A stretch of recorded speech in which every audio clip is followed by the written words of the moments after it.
எங்களோடு பேசும். நீ பேசுகிற தேவன்.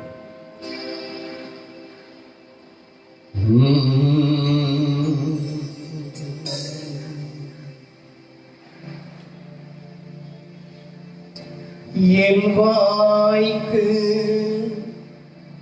காவல் வையும், காத்து கொள்ளும் ஐயா. என் வாய்க்கு காவல் வையும், காத்து கொள்ளும் ஐயா.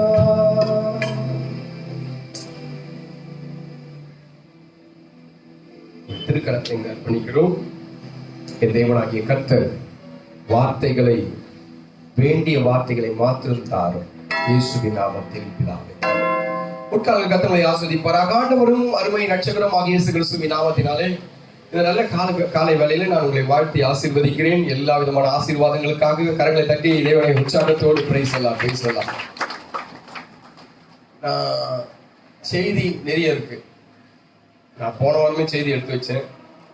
வாக்குத்தத்த செய்தி அப்படியே இருக்கு. ஆனா போன வாரத்துல தொடர்ந்து ஊழியர்கள் இருக்கிறபடினால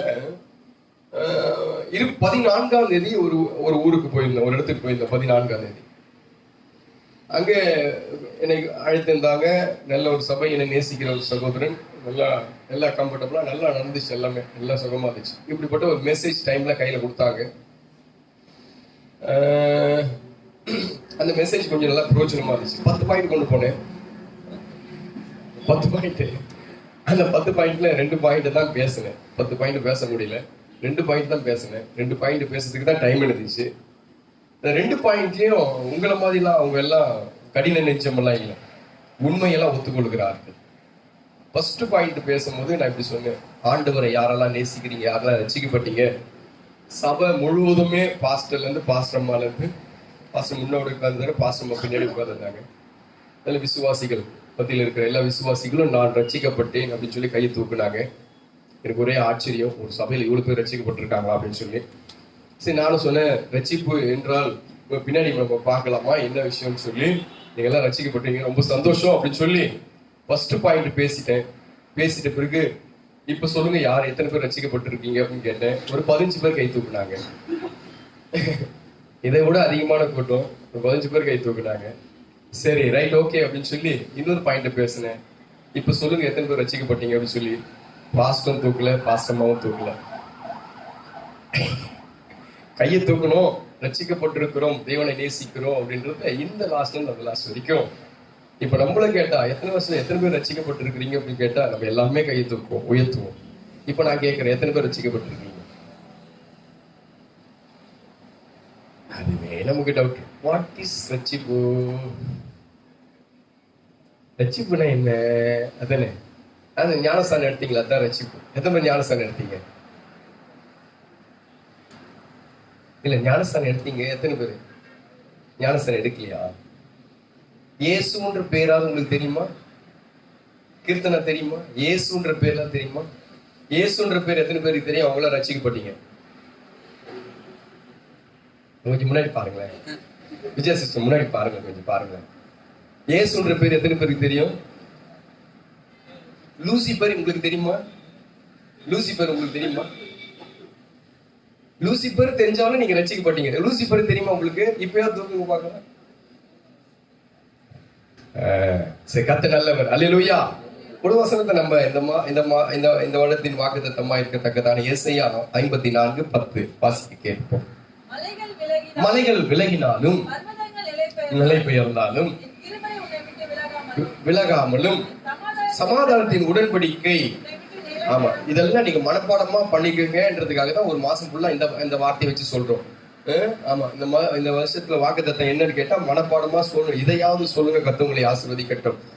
இங்கே உடன்படிக்கை என்கிறதான தலைப்புல நம்ம பேசிக் கொண்டு இருக்கிறோம். உடன்படிக்கை, மனிதனோடு தேவன் பண்ணுகிறதான உடன்படிக்கை. இதுதான் இருக்கிறதுலயே பெரிய ஹைலைட்டான காரியம். மனிதனோடு தேவன் உடன்படிக்கை பண்ணுகிறார். அப்ப தேவன் உடன்படிக்கை பண்ணி இந்த வேதம் முழுவதும் நம்ம ஆராய்ந்து இந்த வேதம் முழுவதும் நம்ம பார்த்தோம்னா இந்த வேதத்துல நமக்கு நல்ல ஒரு காரியங்கள் தெரியும். வேதத்துல ஆண்டவர் உடன்படிக்கை பண்ணி நம்மளை ஆசீர்வதிக்கிறார். ஆசீர்வதிப்பதற்கு முன்பதாக ஆண்டவர் செய்கிற ஒரு காரியம் நிபந்தனை கொடுக்கிறார். நிபந்தனையின் பேரில தான் எல்லா ஆசீர்வாதமும் வருகிறது. A to Z நீங்க எடுத்து பாத்தீங்கன்னா ஆதியாகமத்திலிருந்து வெளிப்படுத்தல் விசேஷம் வரைக்கும் எல்லா வசனங்களிலும் எங்கெல்லாம் பிளெஸிங் வருகிறதோ, எங்கெல்லாம் ஆசீர்வாதங்கள் வருகிறதோ, அந்த ஆசீர்வாதங்களுக்கு முன்பதாக ஆண்டவர் ஒரு நிபந்தனை வைப்பார், அல்லது ஆசீர்வாதத்துக்கு பின்னாடி ஒரு நிபந்தனை வைப்பார். நிபந்தனை இல்லாமல் யாரையுமே ஆசீர்வதிக்க முடியாது. நிபந்தனை இல்லாமல் ஒருவனும் இந்த வேத புத்தகத்தில் ஆசீர்வாதத்தை பெற்றுக் கொண்டவன் ஒருத்தரும் இல்லை. எல்லாரையுமே நிபந்தனை பேர்ல தான் ஆண்டவர் ஆசீர்வதிக்கிறார். அப்போ இந்த பழைய ஏற்பாடு அந்த நிபந்தனை பார்க்கும்போது கொஞ்சம் ஒரு மாதிரி இருக்கும். இந்த பழைய ஏற்பாடு காலத்துல பாத்தீங்கன்னா கொஞ்சம் ஒரு மாதிரி இருக்கும். அதே நேரத்துல இந்த உடன்படிக்கை ஆண்டவர் பண்றாரு பாருங்க. இந்த உடன்படிக்கையின் பேர்ல பல விதமான காரியங்கள் நடந்தோம். இந்த பழைய ஏற்பாடு காலத்துல பார்க்கும் போது எல்லாமே பயங்கரமா இருக்கும். ஒரே நாள் கூட நம்மளால வாழவே முடியாது. அவங்க சொல்லும் போது இப்படியா சொல்லுகிறது, பொய் சொன்னாங்க சபையில ஒருத்தர். என்ன சொன்னா? பொய் சொன்னோம். பொய் சொன்ன உடனே பொத்துன்னு கீழே வந்து செத்துட்டான். கூடவே அவங்க மனைவி வந்தா. கூடவே அவன் மனைவி வந்தா. அவளும் அந்த பாட்டு தான் பாடினா, அவளும் செத்தா. இருக்கீங்களா? எத்தனை பேர் வாயில பொய் இருக்கு? இருக்கிறவங்க மாத்திரம் ஒரு அலையில சொல்லுங்க. நீங்கள் அத்தனை பேரும் உத்தமம் தானா? நானு பொய் இல்லாதவங்க வாய் கேட்கல. நான் பொய் பேசுறேன் பாஸ்டர் அப்படின்னு சொல்றவங்க ஒரு அழிலியா சொல்லுங்க. நீங்க தான் நல்லவங்க. ஒரே ஒரு சிங்க குட்டி. ஆமா, நான் சொல்றது எல்லாமே அப்படித்தானே இருக்கிறோம். எல்லாமே அப்படித்தானே இருக்கிறோம். பழைய ஏற்பாடு காலத்துல நம்ம வாழ்ந்து வந்தோம். என்றைக்கும் மண்ணோடு மண்ணா போயிருக்கும். என் கண்ணு உடன்படிக்கை, என்னுடைய வாய் உடன்படிக்கை, என் சரீரம் உடன்படிக்கை, எனக்குள்ளாக இருக்கிற எல்லா அவயங்களும் உடன்படிக்கையோடு தான் நடக்கணும்.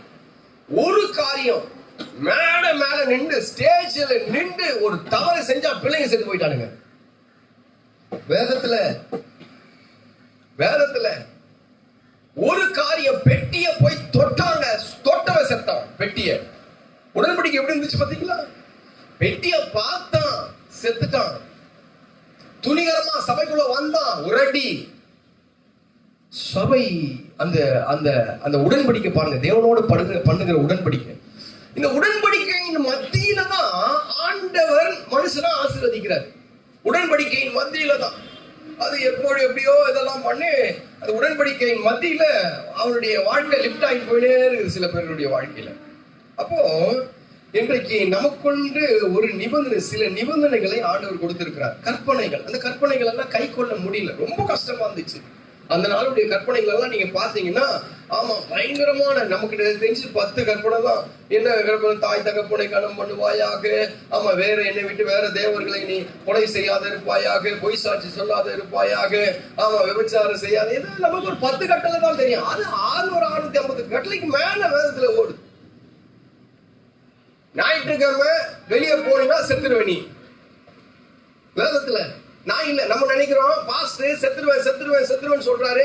எப்ப பாரு நான் சொல்லட்டுமா, நான் என் சுயமா ஒரு நாளும் காரியத்தை பார்த்ததில்லை. வேதத்தின் படி நான் சொல்றேன். அவன்தான் ஞாயிற்றுக்கிழமை எவனா விறகு பொறுத்து போனான்னா, எவனா ஞாயிற்றுக்கிழமை வேலைக்கு போனான்னா அவன் சாக கடவுள்னு சொல்லி வேதம் சொல்லுது. என் வேதம் அப்படி சொல்லுது. அப்ப அந்த கட்டளை பாருங்க எவ்வளவு பயங்கரமா இருக்கும். ஒருத்தனால கீழ்படியவே முடியல, ஒருத்தனால அந்த கட்டளைய ஆமா சரியா நடத்தவே முடியல. விசுவாசிக்காதவன் செத்தான்.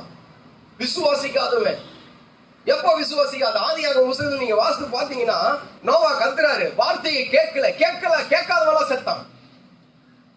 நோவா வார்த்தையை எவனா கேட்கலையோ அத்தனை பேரை செத்தான். ஊர்ல ஒருத்தன் இல்ல, எல்லாம் காலி. கட்டளை பாத்தீங்களா எப்படி இருக்கு?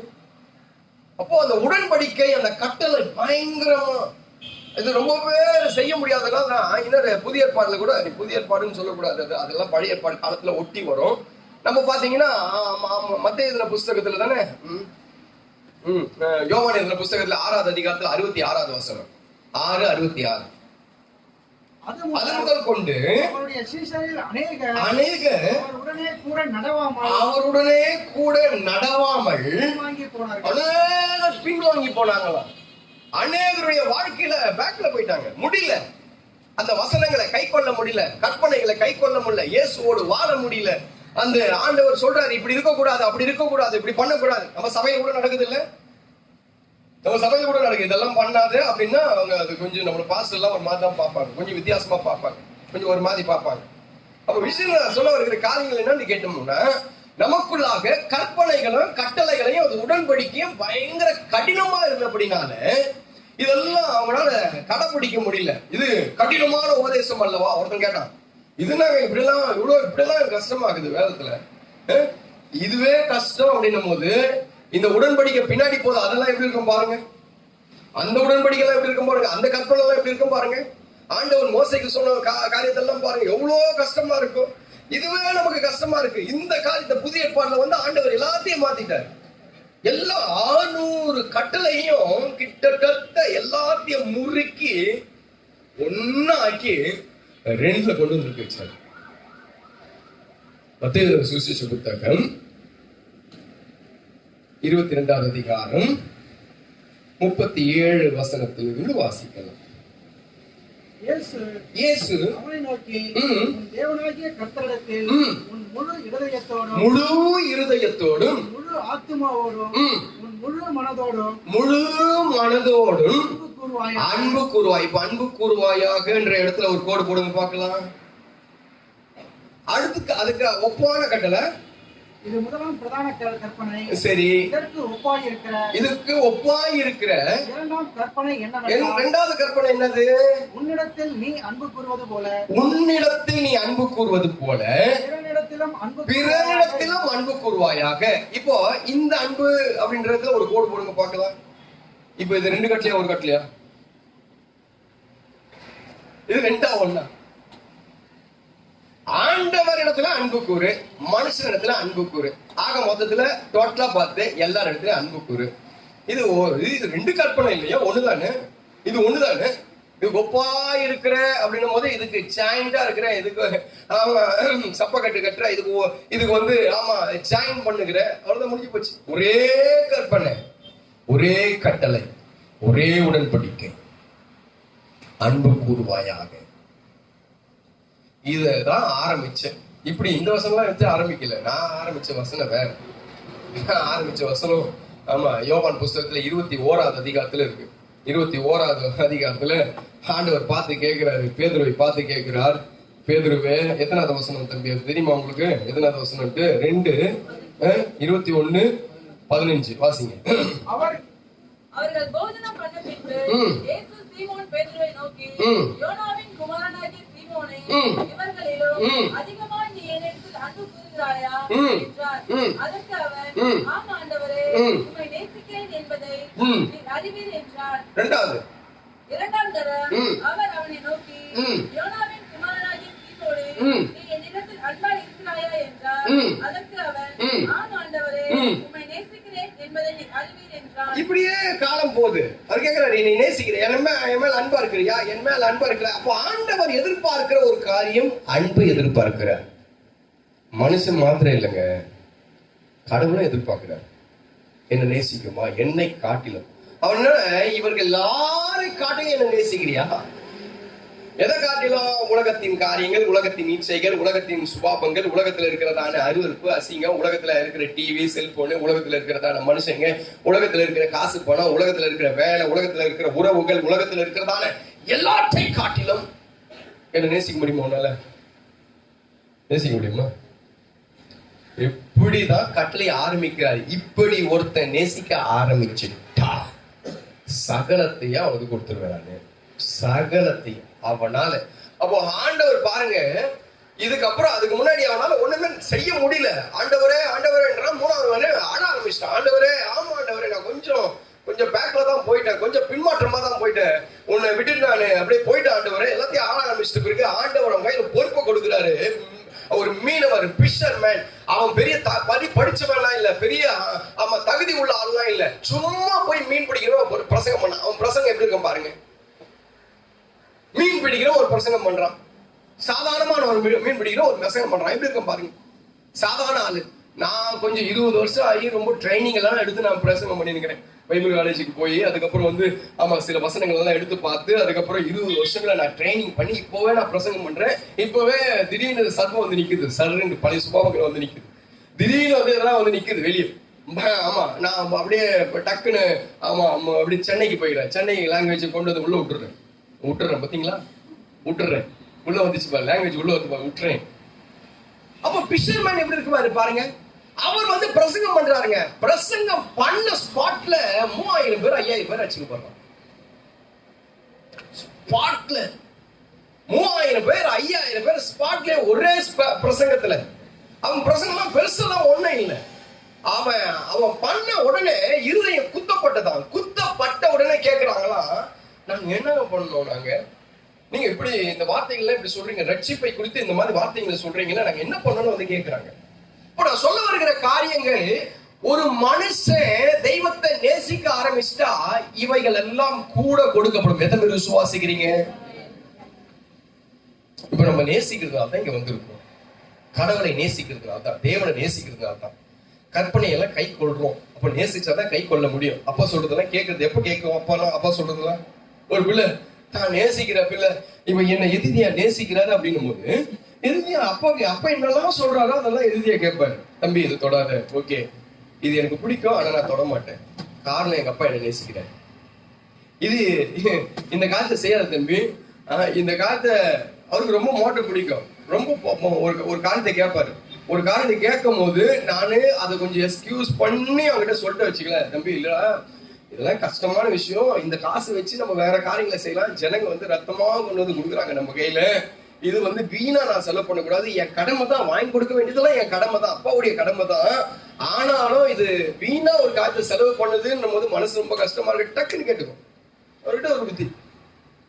அப்போ அப்பா சொல்ற கற்பனைகளையும் கட்டளைகளையும் எப்ப கீழ்ப்படிய முடியும், எப்ப கேட்க முடியும்னா எப்போ சொல்லுங்க, நேசிக்கும் போது, அப்பாவை விரும்பும் போதுதான் அப்பா சொல்றதுக்கெல்லாம் கீழ்பட முடியும். சும்மா நம்ம அப்பாவை நேசிக்கிறேன் வருது நேசிப்பா அல்ல.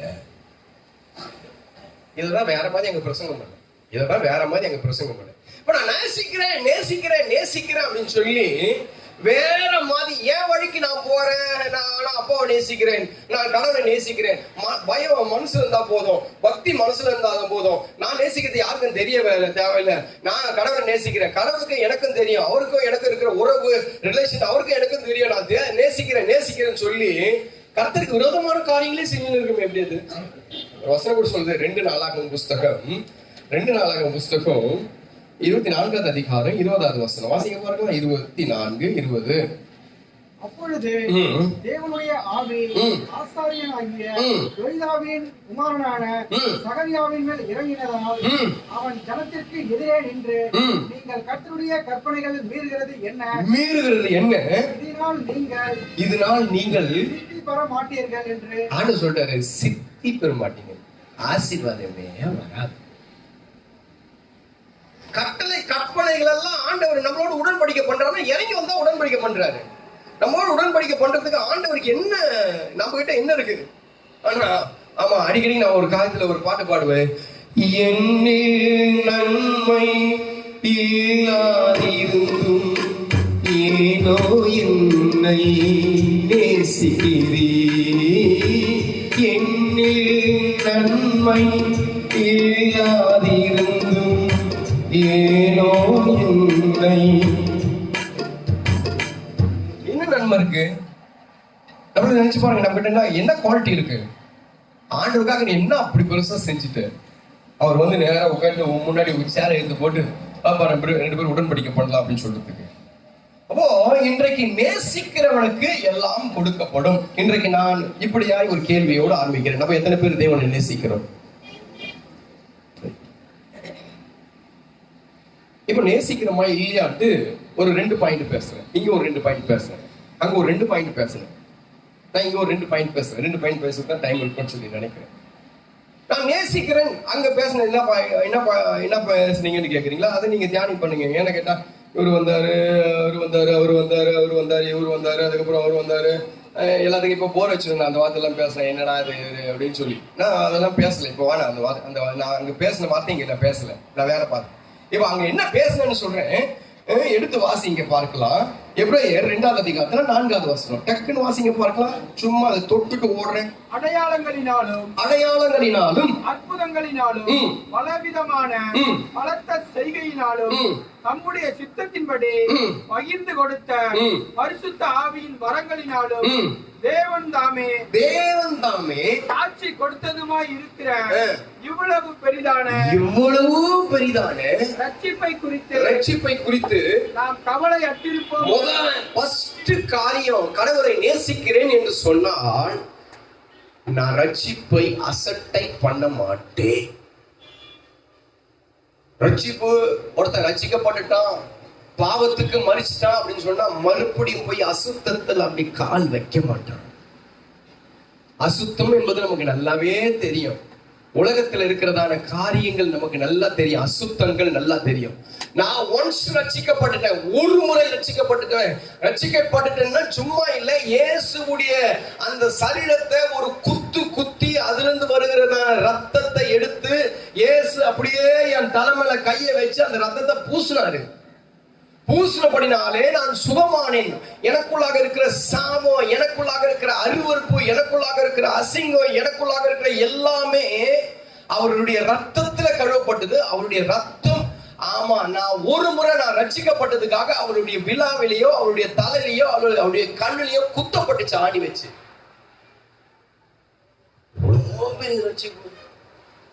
இவ்வளோ பெரிய ரட்சிப்ப அப்படியே தூக்கி தொடச்சு அப்படி ஓரமா போட்டுட்டு அப்படி டிவி எடுத்து ஒரு ஆன் பண்ணி அப்படியே இன்னைக்கு இருக்கிற பிசாசுடைய படத்தை அப்படியே நம்ம பார்க்கணும். பாத்தீங்களா, அன்றைக்கு இயேசுவை உங்க செருப்பை தூக்கி, உங்க காலில் இருக்கிற செருப்பை தூக்கி அடிக்கிறீங்க பாத்தீங்களா, அப்படி தூக்கி அடிச்சீங்க.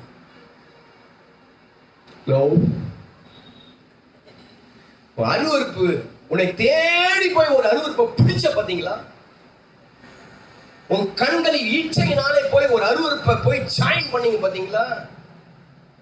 எனக்குள்ளாக இருக்கிற பேர் ஆசையின் நிமித்தமாய் போய் ஒரு அந்த எங்கேயோ போய் பேர் ஆசை நிமித்தமா போய் எதையோ கொள்ளடிச்சோம் பாத்தீங்களா. அன்றைக்கெல்லாம் உன் அச்சிப்பெல்லாம் கசக்கி அப்படி தூக்கி அப்படி ஓரமா போட்டேன். அப்போ இயேசு மறுபடியும் குத்தப்பட்டார், இயேசு மறுபடியும் அடிக்கப்பட்டார். ஒன்ஸ் அந்த ரட்சிப்பை தூக்கி அப்படி ஓரமா போட்டோம்னா, ரட்சிப்பை தூக்கி ஓரமா கசக்கிட்டோம். இந்த ரட்சிக்கப்பட்டவன் எப்படி இருப்பான் அப்படின்னு சொல்லி நான் பேசினேன். கிறிஸ்துவுடைய சுபாவத்தின்படி இருப்பான். ஆமா, அந்த கிறிஸ்து பிலிப்பியர் 2:5 சொல்லும் போது, கிறிஸ்து இயேசுவில் உள்ள சிந்தை எனக்குள்ளாக உள்ள ரட்சிக்கப்பட்டனா வந்துட்டு இருக்கணும். என்னத்துக்கு கிறிஸ்து மன்னிச்சார், கிறிஸ்து ஏற்றுக்கொண்டார், கிறிஸ்து அணைச்சார், கிறிஸ்து மனம் துருக்கினார், கிறிஸ்து அன்பா இருந்தார், கிறிஸ்து எல்லாம் பண்ணார். ரட்சிக்கப்பட்ட உனக்குள்ளாக அந்த ரத்தம் வந்துடணும். இதை வாங்கி பூசியுங்கள், ஆமா இது உங்களுக்காக பிக்கப்படுகிறதான் என்னுடைய சரீரமா இருக்கிறது, இதை பானம் பண்ணும் போதெல்லாம் என்னை நினைவு கூறுங்கள், இதுவே உங்களுக்கு புதிய உடன்படிக்கையா இருக்கிறது. இருக்கீங்களா? அந்த ரத்தத்தை குடிச்சுட்டு இருக்கும் எனக்கு பழைய சர்ப்பம் வெளியே வந்து நிக்குதுன்னா என்ன அர்த்தம்? ரத்தத்தை குடிச்சிட்டோம், வாங்கி பயபக்தியா குடிச்சிட்டோம், மலிபோலாம் எடுத்து தூக்கி போட்டு எல்லாத்தையும் வந்து ஒயிட் சாரி கட்டிங்கன்னு வந்து அதுக்கப்புறம் பயபக்தியா உட்காந்து எல்லாம் அறிக்கை, என்ன ஆண்டவரே நான் இப்படி பேசிட்டேன், அப்படி பண்ணிட்டேன், இதை பண்ணிட்டேன் எல்லாத்தையும் சொல்லிட்டு அறிக்கை இட்டுட்டு எடுத்து வாயில தின்ட்டு மறுபடியும் அதே சுபாவம் அதே ஆவி மறுபடியும் வந்துச்சுன்னா என்கிட்ட என்ன ரட்சிப்பு இருக்கு?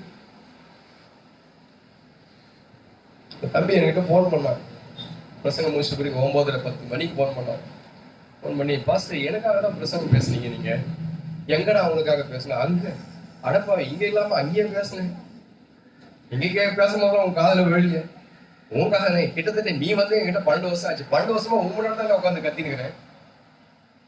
கொஞ்ச நேரத்துல ஆட ஆரம்பிச்சிட்டான். அவன் அழுது இங்க கேக்குது சத்தம். ஓ, தேம்பி அழுவா, என்ன விஷயம்? இல்ல, இயேசு என் கூட இருக்கா, நானும் ஊழியம் செய்யறேன், நானும் போறேன், நானும் வரேன், ஆனா இந்த காரியம் இது வரைக்கும் எனக்கு தெரியல பாஸ்டர். Besides, நான் உங்களுக்கு சொல்லட்டுமா, இயேசு உன்னோட வாழ்றாரா? இயேசுவை நம்ம நேசிக்கிறோமா? இயேசுவை நேசிச்சா ஒரு ரட்சிப்பு ஆண்டவர் நம்ம கையில் கொடுத்துட்டாரு. அந்த ரட்சிப்பு அப்படியே பாதுகாத்துக் கொள்ளுவோம். அந்த ரட்சிப்பு அப்படியே இருக்கும். மறுமுறை இயேசுவை அடிக்க ஆகினால்தான் சரித்திரம் சொல்லும் போது பேதுரு மறுபடியும் போனாராம். போகும்போது அங்க சொல்லும் போது இப்படியா சொல்லப்பட்டிருக்கிறது, ஆமா எங்கப்பா போறேன், நான் இங்க மாதிரி இந்த இடத்துக்கு போறேன், இப்படியா போறேன் நானு. போகும்போது இல்ல ஆண்டவர் சொல்றாராம், சரிப்பா நான் போறேன், நீங்க எங்க போறேன், மறுமுறை நான் சிலுவையில் அறைய போறேன் உனக்காக. இல்ல இல்ல நானே போறேன்னு சொல்லி எல்லாத்தையும் விட்டு மறுபடியும் போனாராம். சரித்திரம் சொல்றது, பைபிள்ல இல்ல, சரித்திரம். அப்பா கையில ரத்தம் வருத்த புள்ள பார்க்காது. இருக்கீங்களா? இருக்கீங்களா? அப்பா கையில ரத்தம் வருத எந்த புள்ள பாக்குதோ அது என்னது? அது என்ன இல்ல. எத்தனை பேரு எங்க அப்பா கையெழுத்துனீங்களா? ஐ சாலி கையெழுத்துனாரு, ரத்தத்தை காமிங்க, அது சிரிப்பீங்களா? இருக்கீங்களா? அப்படிப்பட்ட ஆள் இருக்கீங்களா? உங்களுக்கு கடின நெஞ்சம் உள்ள ஆட்கள் இருக்கீங்களா? இருப்பீங்க. அப்பா முட்டிக்கினாலும் உனக்கு ஒண்ணு வராது, அப்பா கத்தி எடுத்து குத்திக்கினாலும் உனக்கு ஒண்ணும் தெரியாது, அப்பா போய் நடுவுற இடத்துல நின்று வண்டியே மோதுனா கூட நீ சந்தோஷமா இருக்க. அதுதான் இன்றைக்கு நம்ம செய்கிறோம். இயேசுவ மறுபடியும் அவர் ரத்தத்தை கொடுத்து என்னை மீட்டு கொண்டார். ரத்தம் எப்படி கொடுக்கப்பட்டதுன்னா, ஏதோ இன்றைக்கு ஆமா நர்ஸுங்க எல்லாம் போட்டு அப்படியே சிரிஞ்சு மூலியமா ரத்தத்தை இழுக்கிறதுல வெட்டி ரத்தத்தை இழுத்தாங்க, அடிச்சு ரத்தத்தை இழுத்தாங்க. அந்த ரத்தத்துலதான் அந்த ரட்சிப்பு எனக்கு கிடைச்சிச்சு. அந்த ரட்சிப்பை இன்னைக்கு அப்படியே காத்துல பறக்க விட்டுட்டு மறுபடியும் எனக்கு அடிச்சா என்ன, இயேசு மறுபடியும் செத்தா என்ன, இயேசு மறுபடியும் ரத்தம் வந்தா என்ன, இயேசு மறுபடியும் சிலுவையில அறிஞ்சா என்ன, இயேசு என்ன ஆனா எனக்கு என்ன. இது இப்படி வாழ்கிறதான வாழ்க்கை தான் இன்றைக்கு நம்ம வாழ்கிறோம். அது பேர் ரட்சிப்பு இல்லை. நம்ம அப்போ திராட்சை ரசம் அது சும்மா, அது போய் அப்ப அதுவும் போய் நாம வேதத்துல இங்க அல்லேலூயா அபிஷேகம் அதெல்லாம் சும்மா போய். எத்தனை பேர் அந்நிய பாஷை பேசுறீங்க? எத்தனை பேர் அந்நிய பாஷை? எத்தனை பேர் ஆண்டவர் தரிசனம் காட்டினார் பாஸ்டர், தரிசனம் பார்த்தேன் பாஸ்டர். நீ தரிசனம் பார்த்து கற்பனையை உன்னால கீழ்ப்படிய முடியலன்னா, கட்டளைக்கு உன்னால கீழ்ப்படிய முடியலன்னா அது தரிசனமே இல்லை. எழுதி வச்சுக்கோ. தரிசனம் கண்டு அல்லது ஆமா நான் தரிசனம் பார்த்தேன் இப்படி வருது அப்படி வருதுன்னு வாயில ஒரு பொய் இருந்தா நீ தேவனுடைய பிள்ளையே இல்லை. இருக்கீங்களா? இப்போ முதல் காரியம் அந்த ரட்சிப்பை அசட்டை பண்றது. ஒரு அசட்டை பண்ணும் போது தெய்வத்தை நேசிக்க முடியாது. ஆண்டவர் 2 கற்பனையும் ஒன்னா சொன்னார், என்னதெல்லாம் அன்பு கூறு, பிறனிடத்துல அன்பு கூறு. ரெண்டுத்தையும் ஒன்னா ஜாயின் பண்ணி பிரதான கற்பனை இதுதான். இந்த கற்பனையில கீழ்படு. இந்த 600-650 கற்பனையும் இந்த 2 கற்பனைகள் அடங்கியாச்சு. இந்த 2 கற்பனையும் அன்புன்றதுல ஒரு கற்பனையில அடங்கியாச்சு. இப்போ நீ என்ன நேசிச்சா, இப்போ நான் கொடுத்த ரட்சிப்பேன் எனக்கு ஒருத்தர் நேசிச்சு கொடுக்குறாங்க, ஒரு பொருளை நேசிச்சு கொடுக்குறாங்க. அந்த பொருளை நான் அற்பமா என்னவேனா பிரேம் போட்டு மாத்துவேன், எடுத்து ஓரமா வைப்பேன், யாராவது தொட்டா தொடாது அப்படின்னு. ஒரு ரட்சிப்பு இப்ப எங்க இருக்கு? சினிமா பார்க்கும் போது புது படம் ரிலீஸ் ஆகும்போது அப்போ ஒரு ரட்சிப்பு எங்க இருக்கு? அந்த படம் பேர் என்னப்பா? எல்லாம் அலர்ட்டா இருக்கீங்க, பாக்குறேன் எவ்வளவு நேரம் அலர்ட்டா இருக்கீங்க. அந்த படம் ரிலீஸ் ஆகும் போது நம்ம எங்க இருக்கிறோம்? அந்த ஒரு புது பாட்டு நம்ம செல்லுல அப்படியே நம்ம செல்லு நோண்டும் போது ஒரு புது பாட்டு வந்தது, அப்ப நிக்குதா கை விரல் போதா? ஏதோ நோண்டுறோம், ஏதோ போறோம், யூடியூப் உள்ள போறோம், சீனா மேல சிம்சன் சொல் போட்டு பாட்டு படம் இது போட்டு அப்படியே போறோம். இது மெசேஜ் போகுது, டக்குன்னு உள்ள ஒரு அட்வர்டைஸ்மெண்ட் வருது. ஆமா, அட்வர்டைஸ்மெண்ட் வரும்போது அதுல ஒரு விஜய் வந்துடுறாரு. விஜய் வரும்போது விஜய தள்ளுறீங்களா? இது விஜய் கொஞ்ச நேரம் விஜய் போறாரு, மேல போறாரா இல்ல விஜய் கீழே தான் இருக்கிறாரா? பேஸ்புக்கும் போறோம், பேஸ்புக்ல அப்படி தள்ளினே வரும். பேஸ்புக்ல எல்லா பிரச்சனை தான் வருதா இல்ல கொஞ்சம் அப்படி மாம்சம் ஏதாவது நிக்குதா? நின்று ஒரு காமெடியோ உன் வாழ்க்கையே காமெடி. ரட்சிப்பு அந்த இடத்துல எங்க இருக்கு? பேச மாட்டேன், நீ இவ்வளவு பேசிக்கிறேன், நீ இவ்வளவு பேச இதை பத்தி பேச மாட்டேன், நீ இவ்வளவு பேசிக்கிறேன். உன் ரட்சிப்பு எங்க இருக்கு? வீட்டுல ஒரு சண்டை வந்துச்சு, ஒய்ஃப் கணவன் மனைவிக்கு ஒரு சண்டை வந்துச்சு, ஒரு ரட்சிப்பு அந்த இடத்துல இருக்கா? இல்ல ரட்சிப்பு ஜெயிக்கிறதா இல்ல மாம்சம் ஜெயிக்கிறதா? எது ஜெயிக்குது? ரெண்டு பேர்ல யார் ஜெயிக்கிறீங்க? புருஷன் அப்படி இருக்காரு, மனைவி இப்படி இருக்கிறோம், யார் ஜெயிக்கிறது? ரெண்டு பேர்ல யார் ஜெயிக்கிறது? என்ன ஆல் சைலண்ட்? இதே மாதிரிதான் இங்கே இருந்துச்சு. இது கொஞ்சம் கம்மி, இது கொஞ்சம் அப்படியே கொஞ்சம் முடியாதனால ஏதோ பிரசங்க அப்படியே போயிட்டு இருக்குது. ரெண்டாவது வாட்டி பேசுறதுனால எப்படியே போயிட்டு இருக்குது. ஒரு ரட்சிப்பு எங்க இருக்கு பாருங்க. வீட்டுல புருஷன் குடிச்சுட்டு தான் வந்தாரு. இந்த புருஷனை அவனால திருத்த முடியல. அவனை போதனை இன்றி புருஷர்கள் என்ன வாங்கலாம்? ஆதாயப்படுத்த முடியுமா? இத்தனை வருஷம் உன்னையே உன்னால ஆதாயப்படுத்த முடியல. புருஷனை எங்க ஆதாயப்படுத்த முடியும்? ஒரு நகையை நட்ட பார்க்கும் போது, ஒரு புடவையை பார்க்கும் போது, ஒரு துணியை பார்க்கும் போது ரட்சிப்பு அந்த இடத்துல இருக்குதா? பறந்து போச்சா ரட்சிப்பு? ஒரு ஆசையான பொருள், ஒரு அழகான பொருள் உன்னை பார்க்கும் போது எங்க ஒரு ரட்சிப்பு இருக்கா அந்த இடத்துல?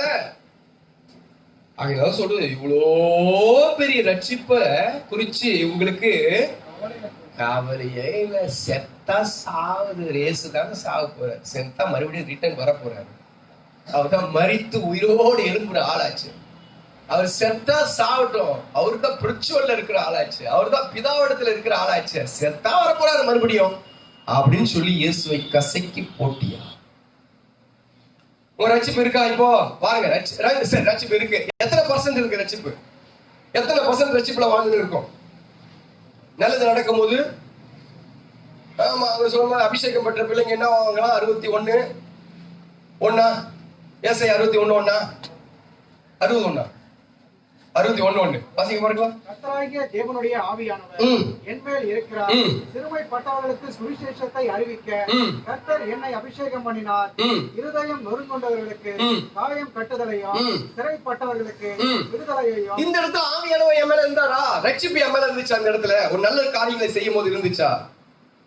அப்போ அப்படி இல்லைன்னா, அப்பா கண்ணுல, அப்பா உடம்புல ரத்தம் வருத நான் பார்த்து ரசிக்கிறேன். ரத்தத்தை பார்த்து ரசிக்கிறது பிசாசு.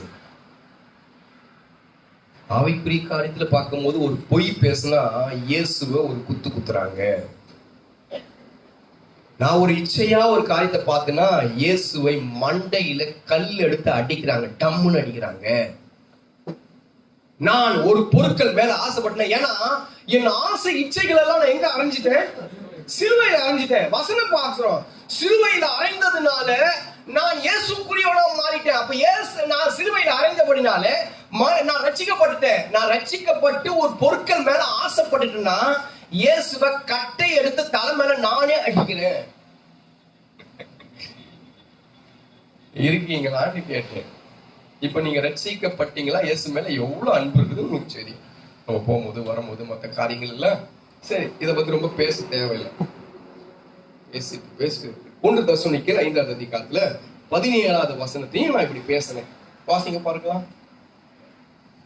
சும்மா ஒரு ஒரு ஒரு ஒரு இன்ட், அவ்வளவுதான், வேற ஒண்ணும் இல்லை. அவ்வளவுதான், முடிஞ்சிச்சா? வேதம் சொல்றது, அடுத்து இயேசுவை நேசிக்கிறவன், அன்பா இருக்கிறவன், அவனை குறிச்சு வேதம் சொல்லுது, அவன் ஜெபம் பண்ணுவான். ஜெபம் என்பது பெருசா ஒண்ணும் இல்லை. நான் இப்படி சொல்லணும்னு சொல்லி நினைக்கிறேன். அதாவது ஜெபம் என்பது தேவனோடு பேசுவது. அப்போ இயேசு மேல அன்பா இருந்தா நம்ம நேசிக்கிற ஆளோட நாம தொடர்ந்து பேசுவோம். எத்தனை பேர் விசுவாசிக்கிறீங்க? ஆமே. டயல் கால்ல பாத்தீங்கன்னா நமக்கு விருப்பமான ஆள் வரும். டயல் கால், அந்த டயல் காலை நீங்க பிரஸ் பண்ணீங்கன்னா டயல் கால்ல இருந்து பாத்தீங்கன்னா நம்ம அடிக்கடிக்கு பேசுற ஆள் யாரு? அடிக்கடிக்கு பேசுற ஆட்கள்லாம் உள்ள வந்துருவாங்க. டயல் கால்லயே இருப்பாங்க, அடிக்கடிக்கு பேசுறாரு. சரி, உங்க டயல் கால்ல இயேசு டயல் கால்ல இருக்கிறாரா இல்ல தேட வேண்டியதா இருக்குதா? ஜீசஸ் அப்படின்னு போட்டு அப்படி ஜெயில போய் கை வச்சு ஜெயில எடுத்து ஜெயில பார்த்தா ஜெயராம வரான், ஜெயில பார்த்தா ஆமா இவன் வரான், ஆமா ஜெகதீஷ் வரான், ஆமா ஜெககதா பிரதாபன் வரான், அதுக்கப்புறம் ஜெயில ஜெஸ்ஸி வருது, ஜெயில ஆமா ஜெசிந்தா வருது, எல்லாம் வருது. ஜீசஸ் வராரா? இல்ல டயல் கால்லயே இருக்கிறாரா? ஜீசஸ் எங்க இருக்கிறாரு? டயல் கால்லயே இருக்கிறாரா? நான் எப்பவுமே இயேசு கிட்ட பேசுவேன். டக்குன்னு இயேசு தொட்டன்னா இயேசு வந்துருவாரு வெளியே. ஃபர்ஸ்ட் என் போன்ல பாத்தீங்கன்னா ஃபர்ஸ்ட் நீங்க முடிச்சிட்ட பிறகு உடனே பாருங்க, நான் எதுவுமே பண்ணல. முடிச்சிட்ட பிறகு டயல் கால் அப்படின்னு எடுத்துட்டீங்கன்னா, டயல் கால் எடுத்தா ஃபர்ஸ்ட் என் ஒய்ஃப் இருப்பாங்க மேல. இன்னைக்கு அவங்க மேலதான் இருக்காங்க.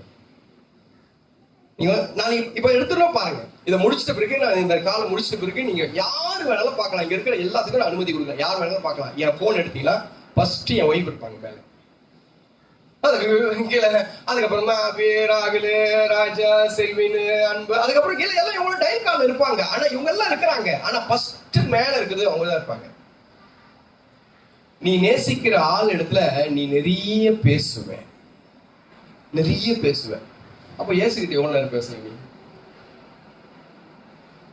இயேசுகிட்ட காலையிலே வந்து ஒரு நிமிஷம் அல்லது ஒரு 1.5-2 நிமிஷம் இருக்கும், இல்ல ஒரு 5 நிமிஷம் இருக்கும். அப்புறம்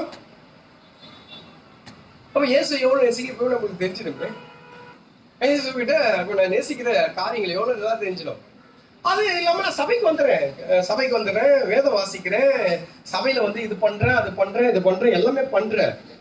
நான் இல்லைன்னு சொல்றேன், எல்லாமே பண்றேன்.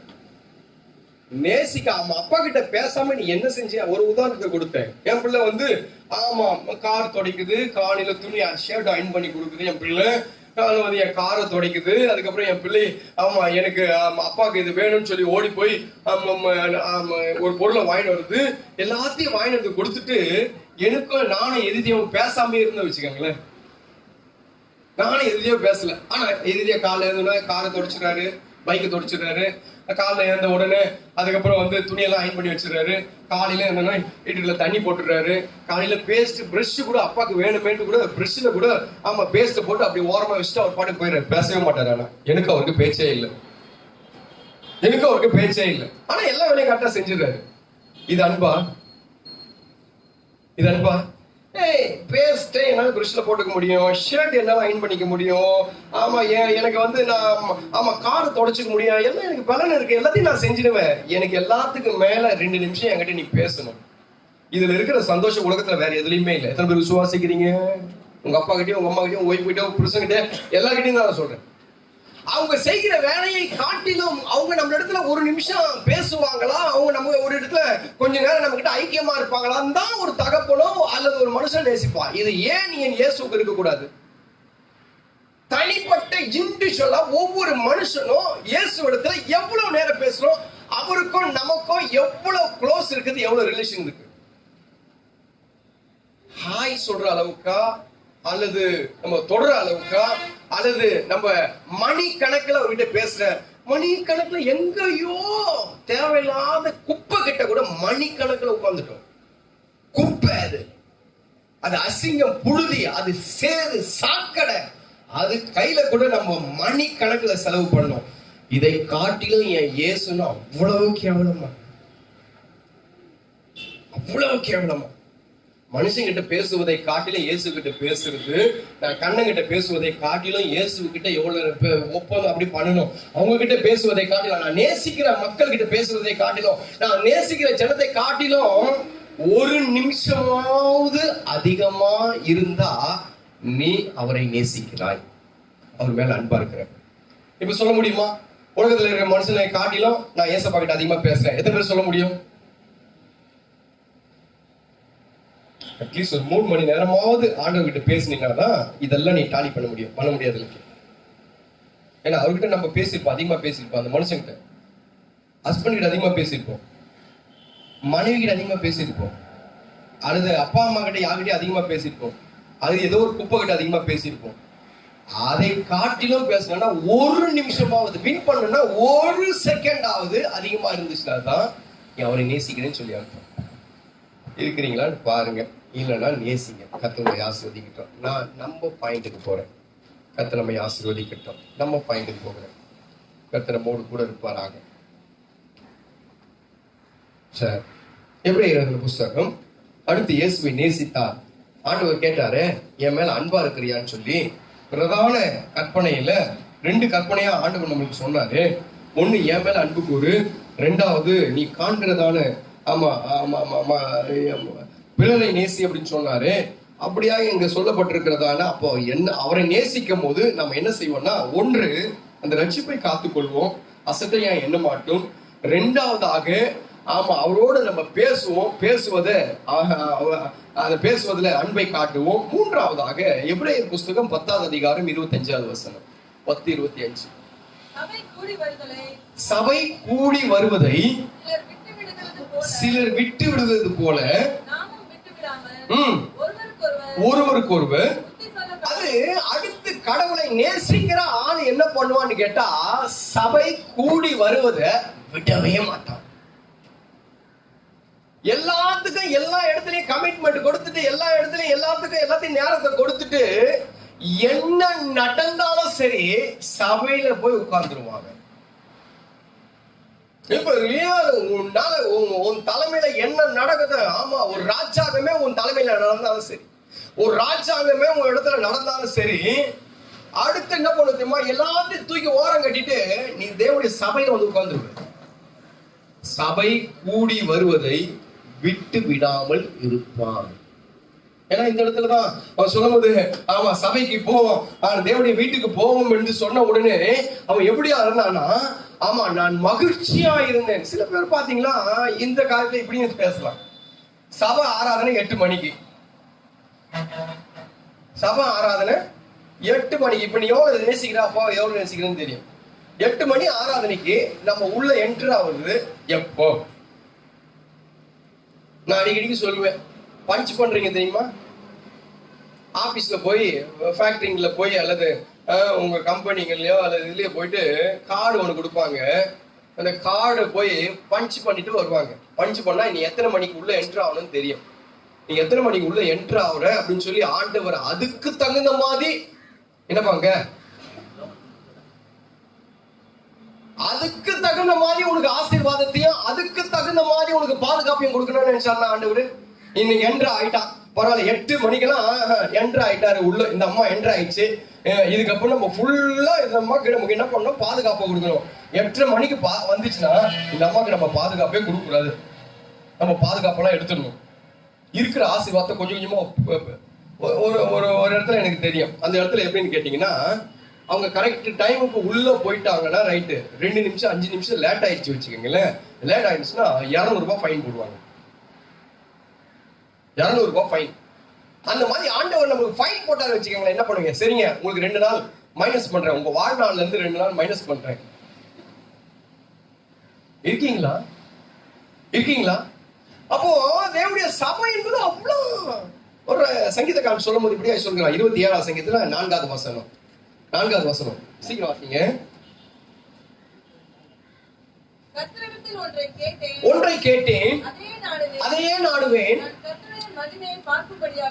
பார்க்கும்படியாகவும் ஆலயத்தில் ஆராய்ச்சி செய்யும்படியாகவும் நான் எப்போ ஜீவனுள்ள நாளெல்லாம். யார் தெரியுமாங்க சொன்னது? பிச்சைக்காரன், நம்மள மாதிரி பிச்சைக்காரன் இல்லங்க. ராஜா சொல்றாரு, ஒரு ராஜா சொல்றாரு, 40 வருஷம் இஸ்ரவேல் தேசத்தை அரசாண்ட ராஜா சொல்றாரு, நான் கர்த்தருடைய வீட்டுல இருக்கிறத தான் நாடுகிறேன். நமக்கு கமிட்மெண்ட், அப்போ நீ ஆமா நீ தாவீதோட பெரியாரு, நீ கமிட்மெண்ட். அப்போ கடவுளை நேசிக்கிறதுல சபைக்கு வருவதில்ல தெரியுங்க, சபைக்கு வருவதில்ல தெரியும். ஒருத்தனுக்கு கல்யாணம்னா, சொந்தக்காரனுக்கு கல்யாணம்னா முன்னாடி போய் 2 நாளைக்கு முன்னாடி நிக்கிறமே, எப்படி? அவனை நேசிக்கிறதுனால. ஒருத்தனுக்கு பர்த்டே போது அந்த டேல அந்த நேரத்துல போய் நிக்கிறோம் பாத்தீங்களா? நமக்கு வேலை அப்படின்னு சொல்லும்போது வேலையை நேசிக்கிறதுனால வேலைக்கு முன்னாடி போய் நிக்கிறோம் பாத்தீங்களா? ஒருத்தர் நம்மளுக்கு அப்பாயின்மெண்ட் கொடுத்துட்டானே, அந்த அப்பாயின்மெண்ட் மிஸ் ஆயிடக்கூடாதுன்னு சொல்லி 5 நிமிஷத்துக்கு முன்னாடி போய் நிக்கிறது தெரியுமா? ஏன் தெரியுமா? அதை நேசிக்கிறதுனால, அது உனக்கு வேணும்ன்றதுனால. இப்ப இயேசு வேணுமா வானாவா? இயேசு வேணும்னு சொன்னா ஒரு 5 நிமிஷத்துக்கு முன்னாடி வந்துடுவேன். ரட்சிக்கப்பட்ட காலத்துல இருந்து 1 மணி நேரம் முன்னாடி நிக்கிறேன். பிள்ளைப்பட்ட காலத்திலும் சரி, என் பிள்ளை குழந்தையா இருக்கும் போதும் சரி, இன்றைக்கு வரைக்கும் சரி, சின்ன மீட்டிங் பெரிய மீட்டிங் அதுக்கெல்லாம் எனக்கு தெரியாது. நான் வந்து வேலை செய்யறேன்னா நான் இங்க என்ன பண்றேன்லாம் தெரியாது. ஆனா 1 மணி நேரத்துக்கு முன்னாடி இருக்கணும். அது என் ஊழியக்காரன் சொல்லி கொடுத்தது இன்றைக்கு வரைக்கும். ஆமா, 13 வருஷம் சபை நடத்துறேன், சபையிலயும் நிக்கிறேன். 2-3 வருஷம் அசிஸ்டண்டா இருந்தேன், அந்த நேரத்துல அந்த காரியத்தை செஞ்சிருக்கேன். நம்ம எப்படிங்க நேசிக்கிறது போய் தெரிஞ்சிடும். ஏசப்பாவை நேசிக்கிறியா இல்லையா? ஆடி அசைஞ்சு இன்னைக்கும் போனோமா, இன்னைக்கும் சபையா, இனி இந்த ஆள் போனா என்ன பேசுவானோ, இந்த வாயாடி என்ன பேசுவானோ தெரியலையே. இந்த வாயாடி என்னவோ பண்ணுவாரு, அங்க போய் கையை தட்டுனுவான், அல்லேலூயானுவா, பக்கத்துல கையை கொடுத்து சொல்லுவான், இது சொல்லுவான், அது சொல்லுவான். என்னத்த சொன்னாலும் தேவனுடைய வீட்டுக்கு போவது அவனுக்கு மகிழ்ச்சியா இருந்ததா அந்த ராஜா. இன்னைக்கு எப்படி இருக்கு? இப்ப நேசிக்கிறது எவ்வளவு தெரிஞ்சிடும், இப்ப அப்பாவை நேசிக்கிறது எவ்வளவு தெரிஞ்சிடும், எவ்வளவு நம்மளுக்கு தெரிஞ்சிடும். அவரை ரொம்ப நேசிக்கிறேன்னா, அல்லது ஏதோ நேசிக்கிறேன், ஏதோ சர்ச்சைக்கு போடுறேன். சிலர் சர்ச்சைக்கு வராது, அது என்ன கேட்டகரின்லாம் தெரியல. அதெல்லாம் எப்படிப்பா, அது ஏதோ சந்தர்ப்ப சூழ்நிலை, ஒன்றும் பிரச்சனை இல்லை. இது சபை கூடி வருவதை விட்டு விடுகிறது. இதெல்லாம் ஆண்டவர் உன்னை தொடுவார் நினைச்சுக்கிறீங்களா? ஆண்டவர் உன்னை அவரை தேடாம அவருடைய சபைக்கு வராம அப்படியே அள்ளி உங்க கையில கொடுப்பான்னு நினைச்சீங்கன்னா நெவர், மறந்துருங்க. அதை நான் அடிக்கடி சொல்றேன், ஃபேன் அப்பனா ஓடும், அது எப்ப நிக்குமோ அது நின்றும். ஃபேன் நம்ம நினைச்சுக்கிறோம் ஓடின்னு தான் இருக்குது ஃபேன் அப்படின்னு சொல்லி, நிக்கும் ஒரு நாள் அந்த ஃபேன் நிக்கும். அவர் இடத்துல கிட்டி சேர்ந்தாதாங்க ஆசீர்வாதம், அவர் இடத்துல வந்தாதான் ஆசீர்வாதம், அவருக்குள்ளாக அடங்கி நின்றாதான் நமக்கு பாதுகாப்பு, அவர் அண்டையில வந்தாதான் நமக்கு எல்லாமே. நேசிக்கிறதுலயே அதுல தெரிஞ்சிடுமே, அப்பா வீட்டுக்கு போறதுலயோ, நாளைக்கு சபை இருக்கிறதையோ, நாளைக்கு கூட்டம் இருக்கிறதுல நம்மளுக்கு தெரிஞ்சிடுமே, நம்ம ஊழியம் செய்யற காரியங்களே அவருக்கு தெரிஞ்சிடுமே. எப்படி நம்மளுக்கு தெரிஞ்சிடுமே? சுய ரத்தத்தினால சம்பாதிக்கப்பட்ட சபை. அததான் சொல்ல போன வாரத்துல, சுய ரத்தத்தினால, சாதாரணமா இல்லைங்க. ஆண்டவர் ஒரு மனுஷனை ஆசீர்வதிக்கும் போது அவனுடைய நடவடிக்கையை பார்த்து ஆசீர்வதிக்கிறார். நான் சொல்ல, நிபந்தனையை பார்த்து ஆசீர்வதிக்கிறார். சபைக்கு வரியா, ரைட், உனக்கு செய்யறத இதுக்கு நான் செய்யறேன். அவன் ஆண்டவர் இடத்துல எவ்வளவு கிட்டி சேர்கிறான் சொல்ல பொறுத்துதான் ஆசீர்வாதங்கள். அவன் இடத்துல எவ்வளவு கிட்ட வரான்னு சொல்லிதான் அதுக்கு தகுந்ததான் ஆசீர்வாதங்கள்.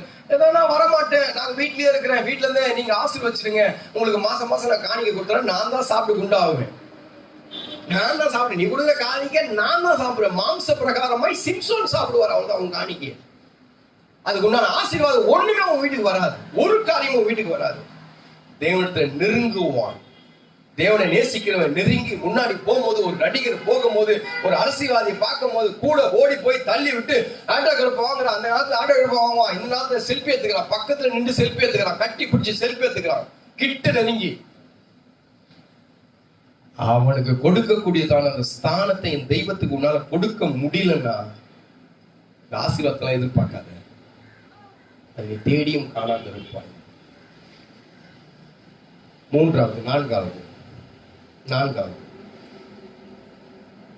உபாகமும் 16:17 தேவனை நேசிக்கிற மனுஷனை குறிச்சு நான் பேசிக் கொண்டிருக்கிறேன். ஒருவன் தேவனை நேசித்தான், அவனுடைய வாழ்க்கையில அவன் என்னெல்லாம் செய்வான்? ஒண்ணு, ரட்சிப்பை விடாத இருப்பான். இரண்டாவது, தேவனத்துல அதிக நேரம் பேசுவான். மூன்றாவதாக, சபை கூடி வருகிறதை விட்டு விடாத இருப்பான்.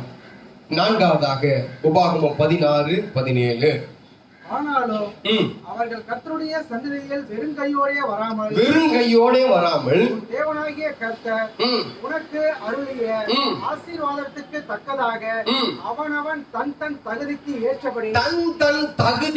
ஏற்றபடி காணிக்கையை கொண்டு வருவான். அடுத்தது, ரைட், ஓகே, ரொம்ப நாளைக்கு அப்புறம் காணிக்கை நான் சொல்றேன். அடுத்தது, வெறுங்கையோட உள்ள வர மாட்டான்.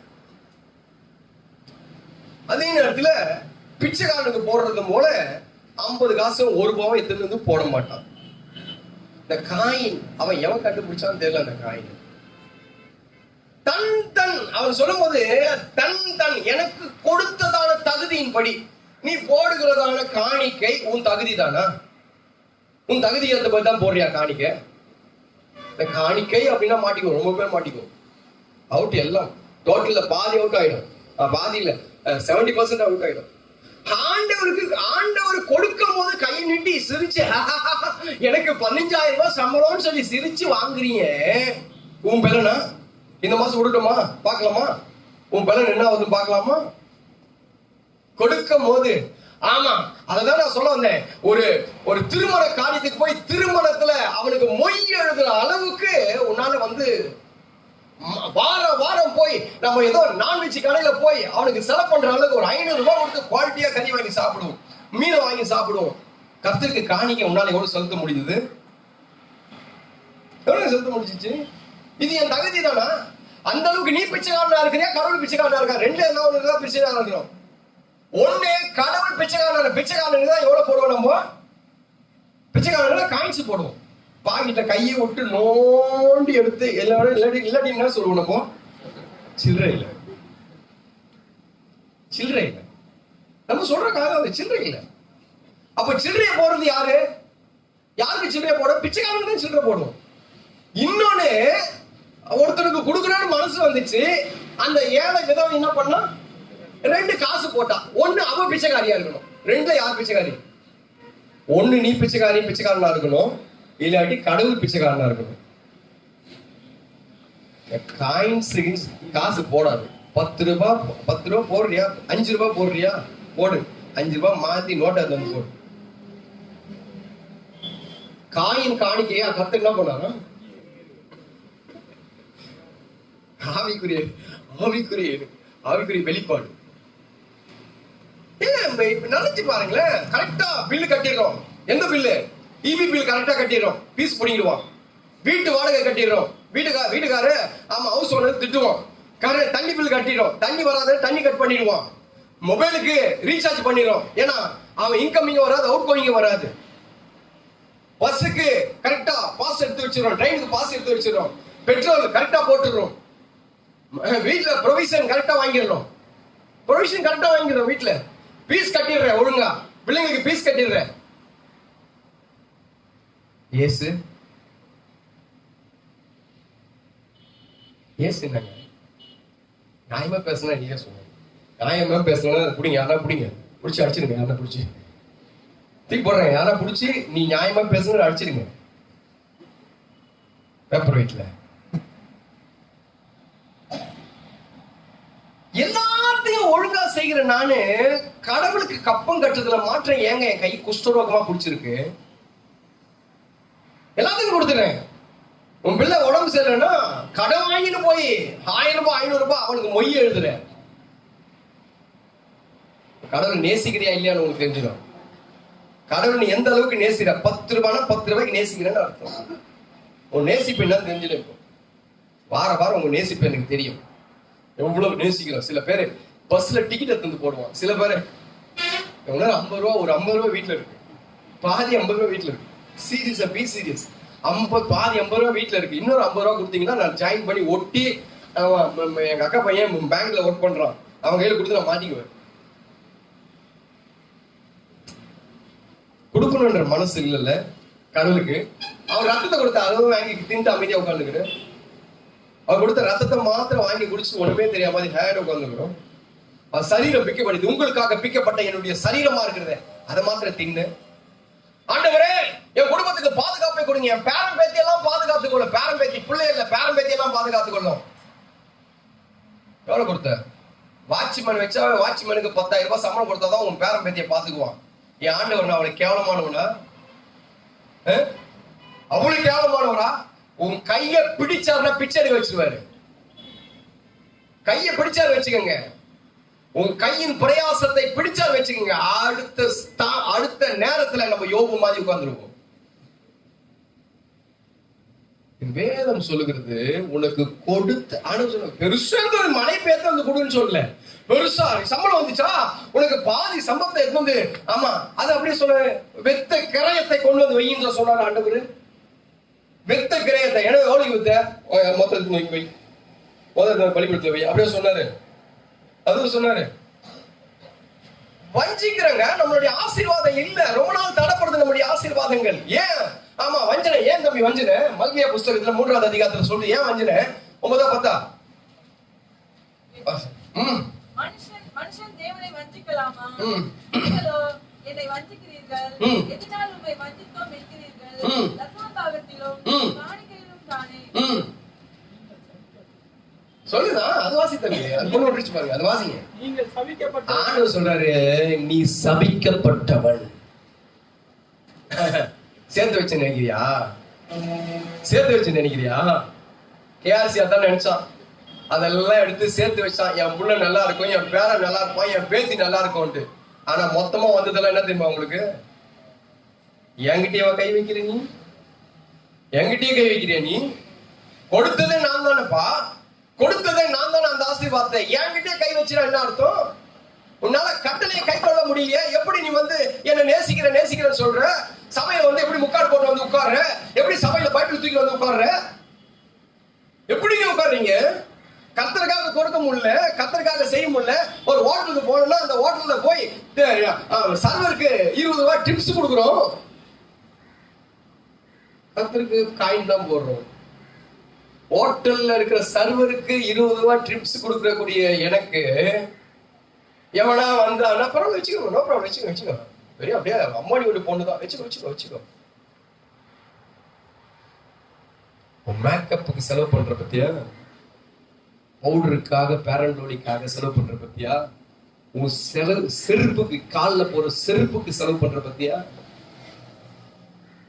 அதுல கொஞ்சம் எடுத்தீங்கன்னா கடவுளுக்கு சபை கட்டுற முடிச்சு கட்டிக்கலாம். வானத்துல பிச்சும் கொட்டாதுங்க. இத்தனை விசுவாசிகளை கொடுத்திருக்கிறாருன்னா எதையோ ஒட்டஞ்சுது, நொடிஞ்சு, நொறுங்குண்டது சபைக்கு வரவே கூடாது. என் வேதம் சொல்லுது, நொறுங்குண்டதோ செத்து போனதோ உடைஞ்சு போனதோ, ஆமா இது வேஸ்டா இருக்குதுன்னு கொண்டு வந்து சபையில கொடுத்தா ஆண்டவர் சொல்ற சாபம் தான் வரும் உனக்கு. நான் சொல்ல வசனம் எடுத்து படி, சாபம் வரும். தெய்வத்துக்கு கொடுக்க முடியல, எப்படி நேசிக்க முடியும்?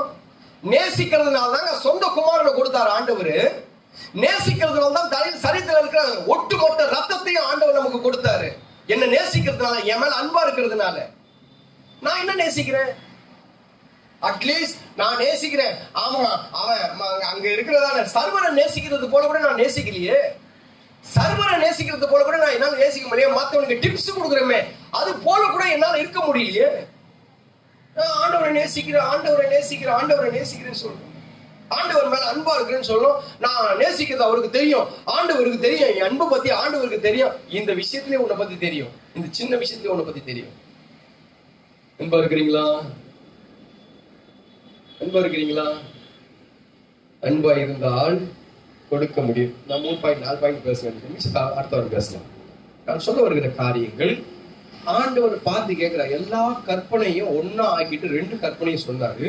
2 கற்பனையில அந்த அன்பு என்கிறதான அந்த பிரதானமான காரியத்தை சொன்னார். இங்க உடன்படிக்கை பண்ணுகிறார், அன்பின் உடன்படிக்கையாய் பண்ணுகிறார். இந்த உடன்படிக்கையில ஆண்டவர் நம்மளுக்கு இன்றைக்கு அவர் சொன்ன காரியம், நீ என்னை நேசிக்கணும், என் மேல அன்பா இருக்கணும். என் மேல அன்பா இருந்த அப்படின்னு சொன்னா ரட்சிப்பை எக்காரணத்து கொண்டு விட மாட்டேன். அப்பா கண்ணுல ரத்தம் வரும், அப்பா கண்ணுல தண்ணி வரும் அப்படின்னு சொல்லி எக்காரணத்தை கொண்டும் அந்த ரட்சிப்பை இழந்து விடாதிருப்பாய். அது எவ்வளவு பெரிய ஆக்டர் உன் பக்கத்துல வந்தாலும் சரி, அது எப்படிப்பட்ட நடிகை உன் பக்கத்துல வந்தாலும் சரி, அது எவ்வளவு பெரிய பியூட்டிஃபுல்லான ஆட்கள் உன் பக்கத்துல வந்தாலும் சரி, எத்தனை லட்சக்கணக்கான பணங்கள் உனக்கு லாபமாய் இருந்தாலும் சரி, அல்லது எவ்வளவு அழகாய் உன்னை கவர் பண்ணுகிறதான காரியங்கள் உனத்துல வந்தாலும் சரி, ரட்சிப்பு வந்துருச்சுன்னா அதெல்லாம் தூக்கி ஓர கட்டிடுவேன். பெரிய ராஜாத்தி போட்டிப்பார், பெரிய ராஜாத்தி உள்ள வந்த உடனே சொன்னா இங்கே நம்மளோட தவிர யாருமே இல்ல, ஒன்னும் பிரச்சனை இல்ல. தண்ணி குடிச்சுட்டு வாயை தடைச்சிருந்தாலும் பிரச்சனையே இருக்காது. தடைச்சு குடிச்சிட்டு யாருக்குமே இல்ல, முடிஞ்சு போச்சு கதை. அவ்வளவுமா சொன்ன 39 சொல்லப்பட்டிருக்கிறது, இத்தனை பெரிய பொல்லாப்பை இருக்க அவசரம் இப்படி இருக்க நான் இத்தனை பெரிய பொல்லாங்குக்கு உடன்பட்டு, இத்தனை பெரிய பொல்லாப்புக்கு உடன்பட்டு தேவனுக்கு விரோதமாய் பாவம் செய்வது எப்படி? உன் வாழ்க்கையில அழகு, உன் வாழ்க்கையில உனக்கு என்டர்டைன் நினைக்கிறது கர்த்தருடைய பார்வையில பொல்லாப்பு. ரட்சிப்பு இழக்கிறாய். ரட்சிப்பை இழந்தவன் கத்துகிறான். 51வது சங்கீதத்துல ரட்சிப்பை இழந்தவன் கத்துகிறான், ஆண்டவனே ரட்சிப்பின் சந்தோஷத்தை மீண்டும் எனக்கு. வசனம் இருக்கா? 10வது வசனமா 5வது வசனமா? உமது ரட்சணியத்தின் சந்தோஷத்தை திரும்பவும் எனக்கு தந்து உற்சாகமான ஆவி தாங்கும்படி செய்யும். கர்த்தர் உன்னை தாங்கணும்னு சொன்னா ரட்சிப்பு பத்திரமா பாதுகாத்துக்கணும். ரட்சிப்பு பத்திரமா, ரட்சிப்பு கொடுத்தது நம்மளால இலவசம், ஆனா விலை மதிப்பில்லாதது. அது இலவசம் தான், எல்லாத்துக்கும் ஃப்ரீயா தான் கொடுக்கப்படும், ஃப்ரீயா தான் வரங்கள். ஆமா, சில இடத்துக்கு நான் ஜெபம் பண்ணும்போது ஆமா இலவசமா வந்தேங்க, சும்மா வந்தேன், நான் உள்ள வந்தேன், அவ்வளவுதான். எதிர்பாராத விதமா உள்ள வந்தேன், ஜெபம் பண்ணேன், சுகமாச்சு. இல்ல இலவசமா நான் வாங்கினேன், எனக்கு அந்த வரத்தை இலவசமா கொடுத்தார், நான் இலவசமா ஜெபம் பண்ணிட்டு வரேன். அது இலவசம் தான். ஆனா விலை மதிப்பில்லாதது. அதை ஒரு நாளும் இழந்தா, ஆமா, அதை இழந்து போன அந்த அந்த ஏசாவை போல புலம்பி அழுவும்.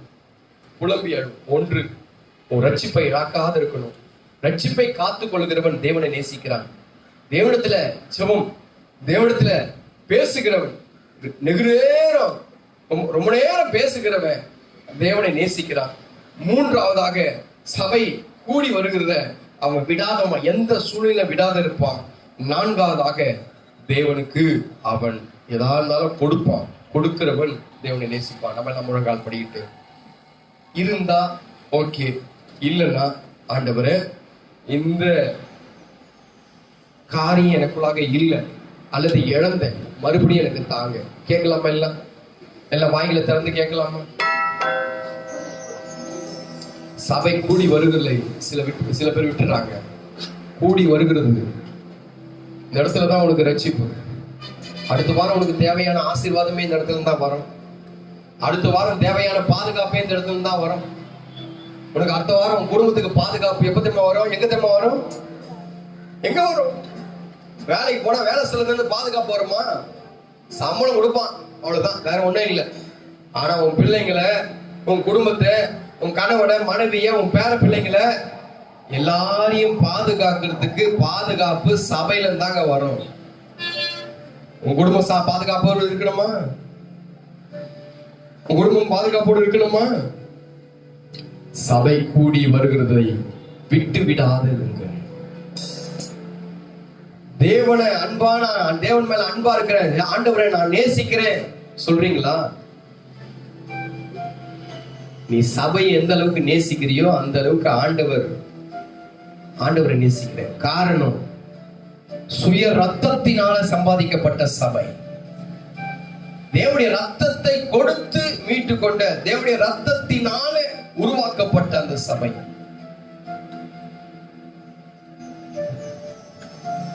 ஆண்டவரை நேசிக்கிறேன் அப்படின்னு சொன்னீங்கன்னா, ஆண்டவர் மேல அன்பா இருக்கிறேன்னு சொன்னீங்கன்னா, அவன் சொன்னான், நான் மலையின் மேல் ஏறிக்கொண்டு போய் மரங்களை வெட்டி கொண்டு வந்து ஆலயத்தை கட்டுவேன்.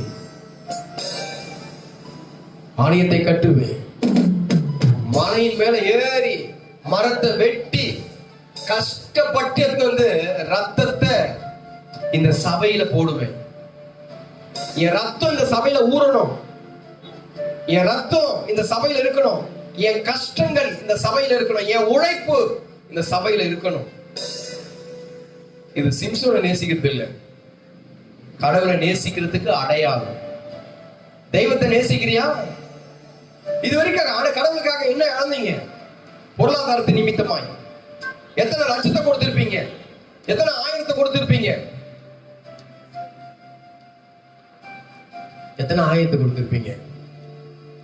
எவ்வளவு உழைச்சிருப்பீங்க.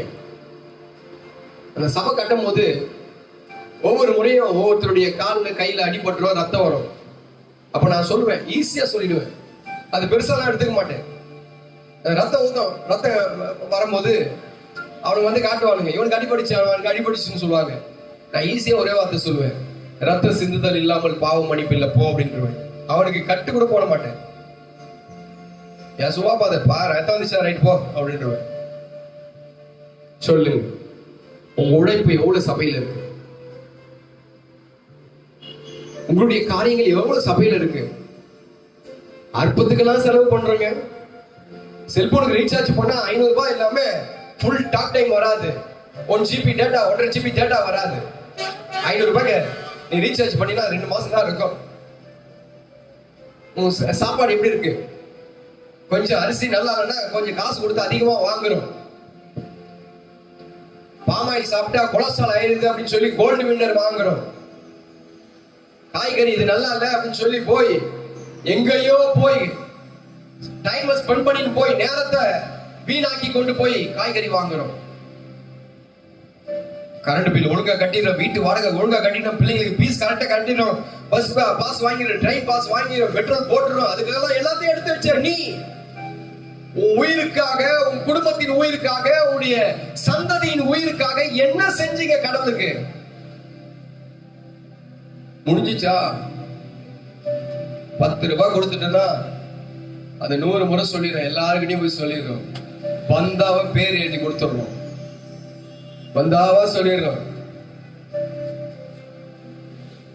பிச்சைக்காரன் ட்ரீட் பண்றது போல கடவுளை ட்ரீட் பண்ற நீ. கடவுள் நேசிக்கிறியா?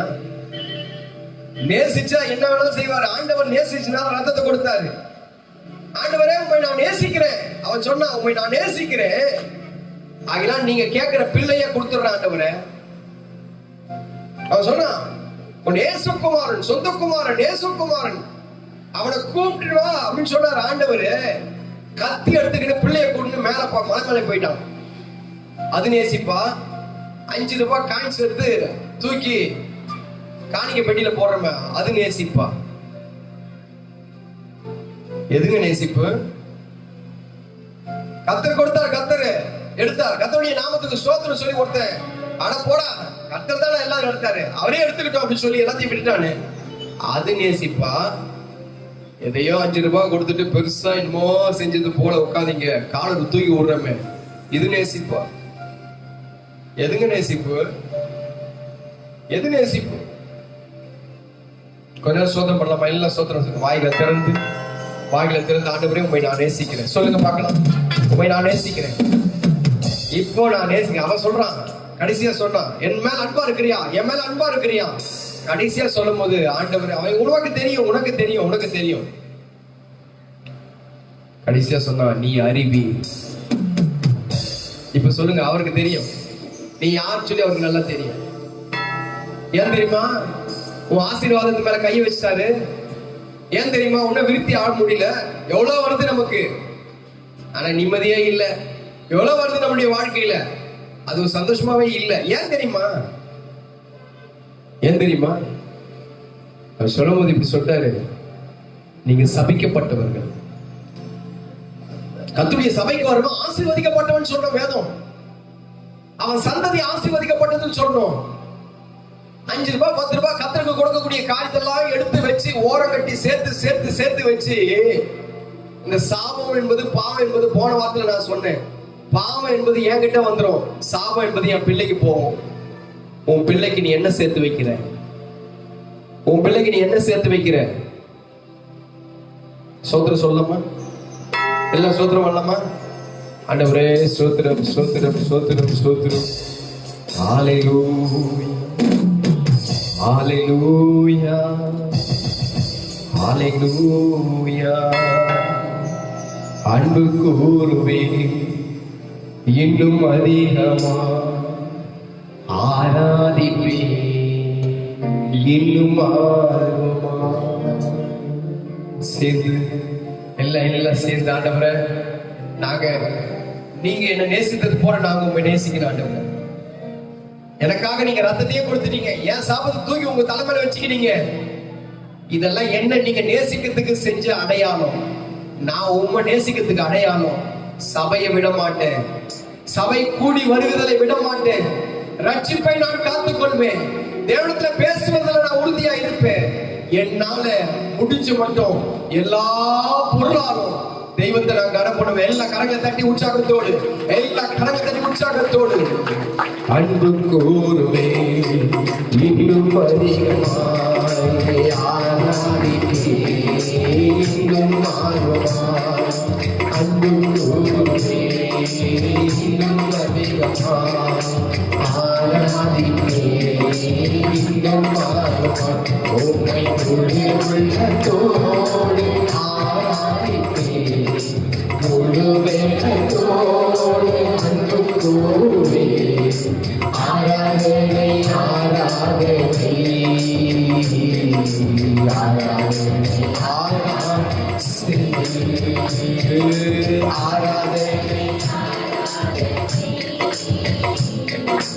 ஆராதனை ஆராதனை. அன்பு கூறுவே இன்னும் அதிகமாய், ஆராதிப்பே இன்னும் ஆர்வமாய். அன்பு கூறுவே இன்னும் அதிகமாய், ஆராதிப்பே இன்னும் ஆர்வமாய். உம்மை முழு உள்ளத்தோடு ஆராதிப்பே,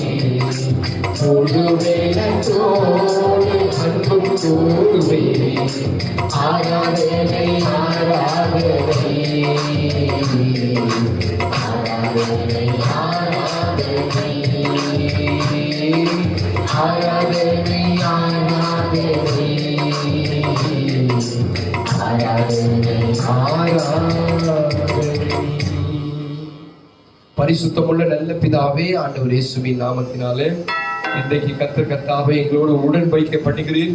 இந்த உடன்படிக்கையில கர்த்தர் கர்த்தாவே அப்பா எங்களுக்கு நீங்க சொல்லியிருக்கிற காரியம், இந்த பிரதான கற்பனையா இருக்கிற 2 கற்பனை. ஒன்று, எல்லா காரியத்திலும் என்ன நீ நேசிக்கணும். 2வது, உன்னை நேசிக்கிறது போல பிறரை நேசிக்கணும், பிறர் மேல அன்பா இருக்கணும்னு சொல்லி இந்த அன்பு என்கிறதான வார்த்தையை குறித்து நாங்கள் 4 காரியத்தை உம்மிடத்துல நாங்க அன்பா இருக்கணும்னு சொல்லி 4 காரியத்தை நாங்கள் தியானம் பண்ணோம். 1, நாங்க ரட்சிப்பை விடாதவன் உண்மை நேசிக்கிறான். ஜெபம் பண்ணுகிறவன், தேவனிடத்துல பேசுகிறவன் உண்மை நேசிக்கிறான். சபையை விட்டு விடாதவன் உண்மை நேசிக்கிறான். கொடுக்கிற உண்மை நேசிக்கிறான் அப்படின்னு சொல்லி 4 காரியத்தை பார்த்தோம். என் தெய்வமே, இந்த 4 காரியத்திலையும் இன்றைக்கு நாங்கள் சரியா மாறிடணும். எந்த காரியத்தை கொண்டும் நாங்க ரட்சிப்பை விடக்கூடாதப்பா. எது வந்தாலும் உம்மையும் என்னையும் பிரிக்க முடியாத அந்த ரட்சிப்பு இன்னும் பலப்படுத்தும். நான் ரட்சிக்கப்பட்டவன் என்பதை ஒவ்வொரு நொடி பொழுதும் எனக்கு நீங்க ஞாபகப்படுத்துங்க. மற்றவிட பேசும் போதும், நாங்க செல்போன்ல கத்தாவே மெசேஜ் பண்ண போதும், நாங்க கத்தா மற்ற காரியங்களை பார்க்கும் போதும், டிவி பார்க்கும் போதும், நாங்க செல்போனை பார்க்கும் போதும், மக்களிடத்துல பேசும் போதும், வேலை செய்யும் போதும், படிக்கும் போதும், படுத்திருக்கும் போதும், உறங்கியிருக்கும் போதும், இருக்கிற போதும், ஒவ்வொரு நேரத்திலும் நான் ரட்சிக்கப்பட்டவன், உம்முடைய ரத்தத்தினாலே கழுவப்பட்டவன் என்பதை எங்களுக்கு உணர்த்தி காட்டும். எனக்கு ஒவ்வொரு நேரமும் உணர்த்தி காட்டுங்க ஆண்டவரே. நீ என்னுடையவன் என்பதை காட்டுங்க ஆண்டவரே. எப்போதும் உன்னிடத்துல பேசணும். உலகத்துல இருக்கிற மனுஷனை காட்டிலும் உன்னிடத்துல அதிகமாய் நாம் பேசுகிறதுக்கு இன்றைக்கு கர்த்தர் கத்தா ஒரு வாய்ப்பை தார். எக்காலத்தை கொண்டும் கத்தாவே நான் சாகிற வரைக்கும் இந்த இடத்தை நான் வந்து சபையை ஒரு நாளும் விடக்கூடாது. சபை ஆராதனையை விடக்கூடாது. என் குடும்பத்தார் விடக்கூடாது. என் கணவன், மனைவி, பிள்ளைங்க, என் சந்ததி சபையை விடக்கூடாது. சரியான நேரத்துல வந்து தெய்வத்தை ஆராதிக்க இது உதவி செய்யும். என்னால முடிஞ்ச வரைக்கும் கர்த்தருடைய ஊழியத்துக்காக, தெய்வத்துக்காக நாங்க காணிக்க கொடுக்க, என் எல்லா பொருளாலும் தெய்வத்தை மகிமைப்படுத்த, என் ரத்தம் கத்தாம இந்த சபையில இருக்க, நீர் எனக்கு ரத்தம் சிந்தினீர், என்னுடைய ரத்தத்தை உமக்கு நான் கொடுக்க, என் தேவனாகிய கர்த்தர் அந்த காரியத்தை நாங்கள் உறுதியா இருக்க எங்களை தகுதிப்படுத்தும். அந்த பிள்ளைகளை ஆசீர்வதி, சுகத்தோடு பலத்தோடு பிள்ளைகளை வை. பிள்ளைகளுடைய காரியங்கள் எல்லாம் உடைய திருக்கரத்துல இருக்கட்டும். எதிர்காலங்கள் உடைய திருக்கரத்துல இருக்கட்டும். பிள்ளைகளை வாழ்ந்து சுபித்திருக்க தேவனாகிய கர்த்தர் உதவி செய்யும். எல்லா குடும்பத்துல இருக்கிறதான பிரச்சனைகள், போராட்டங்கள், எல்லா நிந்தைகள், வியாதிகள், எல்லா கண்ணீர், எல்லா குழப்பங்கள், எல்லா இல்லாமைகள், எல்லா கடன் பிரச்சனைகள், எல்லா விதமான துஷ்ட கிரியைகள் ஒவ்வொரு குடும்பத்தை விட்டு இன்றைக்கு அகன்று போகட்டும். ஒவ்வொரு குடும்பத்தையும் வேலி அடைத்து காத்துக் கொள்வீராக. பூரண சமாதானத்தோடு குடும்பத்தை நடத்துவீராக.